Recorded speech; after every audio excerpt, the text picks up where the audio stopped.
क्या आपने कभी सोचा है कि स्टेशन पर चाय बेचने वाले बच्चे का सपना क्या होता है?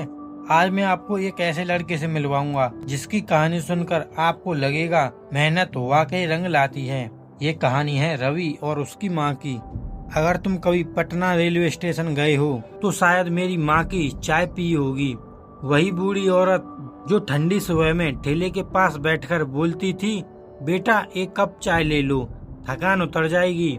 और वहीं चाय के ठेले के नीचे बैठा मैं एक पुरानी किताब के पन्ने पलटता था। मुझे देखकर लोग कहते थे, इसका बाप भाग गया, अब ये भी चाय बेचेगा। लेकिन शायद उनको पता नहीं था, उस चाय के प्याले में सिर्फ चाय नहीं, एक सपना भी उबल रहा था। हमारा घर एक मिट्टी का कमरा था।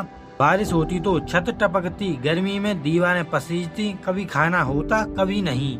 माँ दिन में चाय बेचती, रात को सिलाई का काम करती। उनकी उंगलियों में जलन थी, आंखों में नींद की कमी, लेकिन सपनों की कमी नहीं। हर रात जब मैं पढ़ते पढ़ते थक जाता, माँ मेरे सिर पर हाथ फेर कर कहती, थक मत बेटा, ये थकान तुझे उस जगह पहुँचाएगी जहाँ तू बैठेगा और लोग खड़े होकर सलाम करेंगे। मैं सरकारी स्कूल में पढ़ता था। यूनिफॉर्म फटी होती थी, चप्पल से ज्यादा जमीन के पत्थर महसूस होते थे। क्लास में जब ज्योमेट्री बॉक्स की जरूरत होती, मैं माँ के चाय के ढक्कन से सर्कल बनाता। एक दिन मास्टर जी ने पूछा, आईएएस कौन बनना चाहता है? जब मैंने हाथ उठाया, सब बच्चे हंस पड़े। एक चाय वाले, तुझे लगता है आईएएस तेरे लिए बना है? मैं कुछ नहीं बोला। उस दिन मैंने एक दीवार पर कोयले से लिखा, एक दिन ये दीवार नहीं, अखबार मेरा नाम छापेगा। 10वीं में मैं जिले का टॉपर बना। 12वीं भी अच्छे नंबरों से निकाली, लेकिन आगे कोचिंग के पैसे नहीं थे। घर में एक पुराना मोबाइल था जिस पर नेट मुश्किल से चलता। मैंने उसी से यूट्यूब पर फ्री वीडियोस देखने शुरू किए। Rahul sir, Roman Saini, vision IAS की पीडीएफ्स। रात को चाय के ठेले पर बैठकर पढ़ाई करता और सुबह स्टेशन पर माँ के साथ। पहला यूपीएससी अटेम्प्ट असफल। मैं बुरी तरह टूट गया। 2 दिन तक माँ से नजर नहीं मिला पाया। तीसरे दिन माँ ने मेरे सिर पर हाथ रख कर कहा, अगर पहली बार में ही सब जीत जाते तो हार का मतलब कौन समझता। फिर लग गया मैं अपने सपनों को पूरा करने। दूसरी बार प्रीलिम्स निकल गया, मेंस दिया, लेकिन फिर फेल। इस बार बहुत उम्मीद थी और इस बार दिल टूटा। लोगों ने ताने मारे, अब बहुत हुआ, माँ को संभाल, चाय बेच, किताबें फाड़ दे।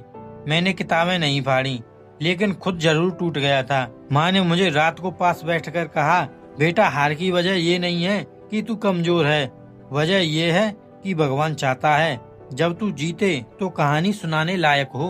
तीसरी बार फिर से दिन रात मेहनत की, मोबाइल, लाइब्रेरी, एनसीईआरटी रिवीजन सब किया। माँ हर रोज मेरे लिए चाय बनाकर रखती और कहती, बस एक बार निकाल ले, फिर मेरी टपरी तेरे ऑफिस की कैंटीन से बड़ी लगेगी। इस बार मेंस निकाला, इंटरव्यू कॉल आया। दिल्ली यूपीएससी भवन के सामने बैठा था, नर्वस, पसीने पसीने। बोर्ड के अंदर एक सदस्य ने पूछा, रवि तुम्हारे जैसे हजारों गरीब हैं, लेकिन तुम क्यों? मैंने जवाब दिया, क्योंकि मेरी माँ अब बहुत बूढ़ी हो रही है और मैं चाहता हूँ कि जिन लोगों ने उन्हें चाय वाली कहा वो अब उन्हें माताजी कहें। यूपीएससी का रिजल्ट आया, ऑल इंडिया रैंक 47।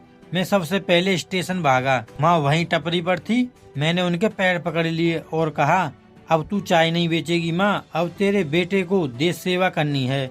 माँ की आंखों में आंसू थे।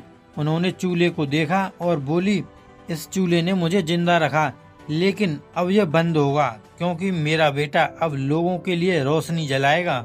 आज मैं आईएएस अधिकारी हूँ, बंगला है, सम्मान है, लेकिन माँ अब भी सुबह 6 बजे उठती है मुझे चाय देने। मैं अब भी वही चाय पीता हूँ। फर्क सिर्फ इतना है कि पहले चाय के साथ संघर्ष था, अब चाय के साथ सम्मान है। याद रखना दोस्तों, गरीबी मंजिल में रुकावट नहीं, बस सफर को लंबा करती है। माँ की दुआ और खुद पर विश्वास दुनिया की सबसे बड़ी कोचिंग है। जिंदगी में हालात चाहे जैसे भी हों, अगर इरादे साफ हों तो रास्ते अपने आप बनते जाते हैं। रवि की कहानी सिर्फ एक लड़के की सफलता की कहानी नहीं, बल्कि उसके संघर्षों और मेहनत की कहानी है।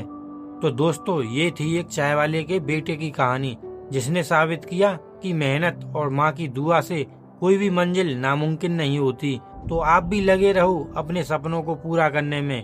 एक दिन जरूर आएगा जब आप भी अपनी मंजिल पर खड़े होंगे और लोग आपको सलाम करेंगे। अगर आपको ये कहानी पसंद आई हो तो चैनल को सब्सक्राइब करना मत भूलना। और हाँ, अगर आपके पास भी कोई कहानी, किस्सा या उपन्यास है जिसे आप चाहते हैं कि मैं सुनाऊं तो कमेंट बॉक्स में जरूर लिखिए। जल्द ही आपकी मनपसंद कहानी मैं आप तक लेकर आऊंगा।